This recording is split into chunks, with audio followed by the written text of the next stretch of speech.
Hey everybody, it's Lori. I just wanted to share with you this little Christmas journal that I just finished up. This one is using the Graphic 45 Nutcracker Sweet paper, and I've been hoarding it since last year, and so I had the 8x8 pad and the 12x12, so I decided that it was time to let go and start using the 8x8 pad. So I do still have the 12x12 left, so I'm pretty comfortable with using this with this size. So what I decided to do, rather than using it for a mini album, was make kind of a little Christmas journal / memory book, doodle book, whatever you want to call it. It's not really a junk journal. It's not really a full-fledged journal, so just, I guess, whatever you want to use it for. I've used the paper in it and also some tea-dyed paper, just like a manila cardstock that I tea-dyed.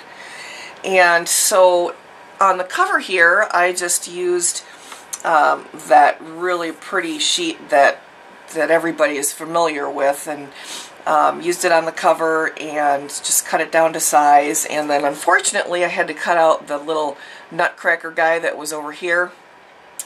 So I put one of the chipboard pieces of him right there, and then another one of the chipboard pieces up here. And then to bind it, I just used this red and white, I guess it's like a baker's twine, and tied them in bows here. And then to attach the front and back covers, I used this cute little green Nutcracker guy ribbon. Can't really see a whole lot of it because it's kind of underneath the twine, but you can see a little bit of him peeking out. And then also some ribbon on the inside of the front and back covers.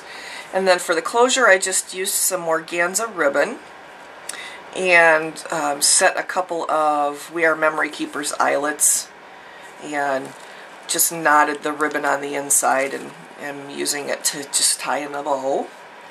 And then I also have some of that adhesive crocheted trim on the front and on the back from Michaels. And then we'll just go in here. There's several pages, so I'll just kind of do a quick flip through of it. There's a few tags in here, a couple little pockets, but for the most part it's just plenty of room for either putting pictures or journaling in. This is some of that pretty decorative ribbon that I think I got at Michaels last year, but it matched the paper perfectly. This paper collection is so colorful, I absolutely love it. And then, like, what you'll see here are they're all cutouts from the paper. So anything I've used for like a little pocket or a tag or anything came from the paper collection. And I just made a little booklet out of this cutout.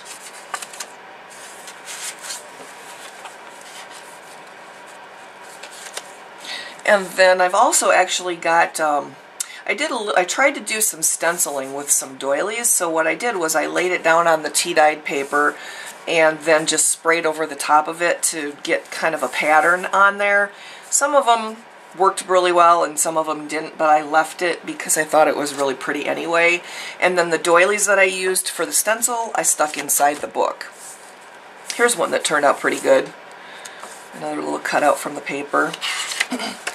And this size, I didn't cut it down, so it's 8 inches tall and 4 inches wide. So I just cut the paper directly in half, and I'm using it kind of for a tall, skinny journal. This is one of the doilies I used for the stencil, and it was just all inked up, so I slapped it in there. Another cutout. And some of the pages, you can't really see the doily pattern because the inks I used were pretty light, but it just kind of looks like the page has been glimmer misted a little bit, so I used it anyway. Here's one of the big doilies that I used. And some more cutouts here.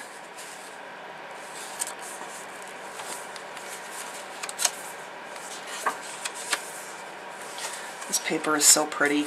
Another cutout.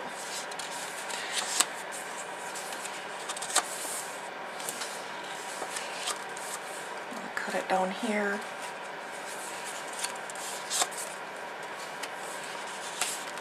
Another cutout. There's one of the masking that I did with a doily, and then here's a piece of another big doily.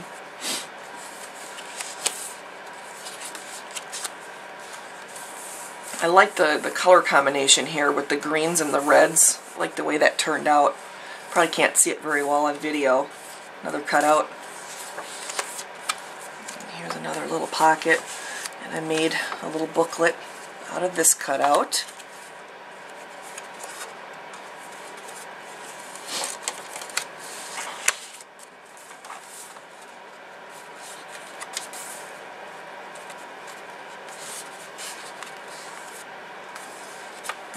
Out here.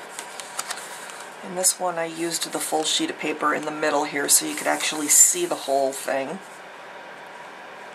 There's so much going on this page. I had to put it somewhere, and since it wouldn't fit on the cover, I thought I would just stick it in the middle there. It's so pretty. And another little pocket with a little booklet.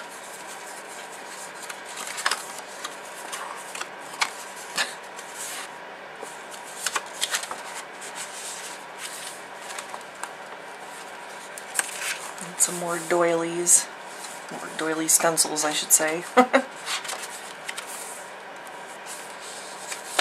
cutout.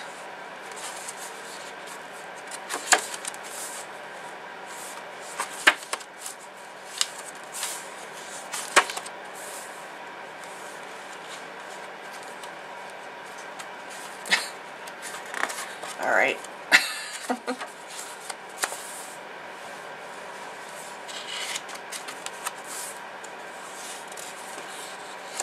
And I did use almost the entire 8x8 pad in this. I was just originally going to use one sheet of each of the pattern papers with the tea-dyed papers, but I decided I wanted it to be a little bit fatter, so I ended up using all of it.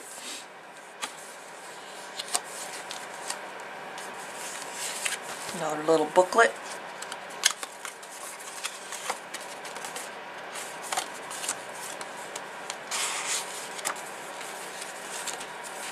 Another big doily. Unfortunately, I didn't have the stamps that went with this collection, because I would have done some stamping in here too if I had. And this, I don't know if you can see it. You kind of can. I tried to use this technique that I saw here on YouTube, and I cannot remember her username, but I will put a link. Her name's Marcy, I think, but I'll put a link to her username and her YouTube channel in the description below. But she does this technique with doilies where she bakes the doily, I think, on top of the sheet of paper, so it leaves the impression of the doily with the tea dye. And mine didn't turn out as well as hers did, because hers usually do, because hers are usually darker, but you can kind of see it a little bit. I tried to do it on several of the pages, and I just don't think I did it right, or my tea wasn't dark enough or something. I'm not sure. A little tag. So when that didn't end up as dark as I had planned, that's when I decided to just use them with some sprays so you could actually see the doily pattern.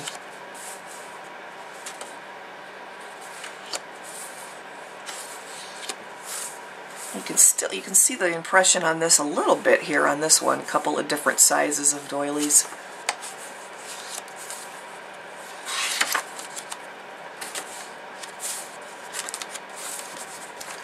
And one of the doilies here in the middle. Another little pocket with a cutout. This one is kind of a little booklet too.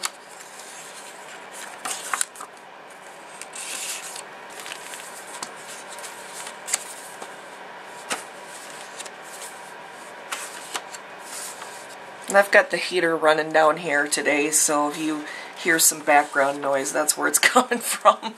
I have a fireplace down here, but I haven't fired it up yet because it's a gas fireplace, and boy does it get expensive when I run it. Some more of the doily patterns.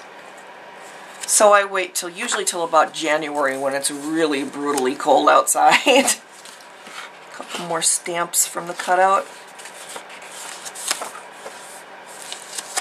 And some more pretty ribbon here on the back. Or on the back inside cover, I should say. And that's it. I hope you like it. If you have any questions, let me know. And thank you very much for watching.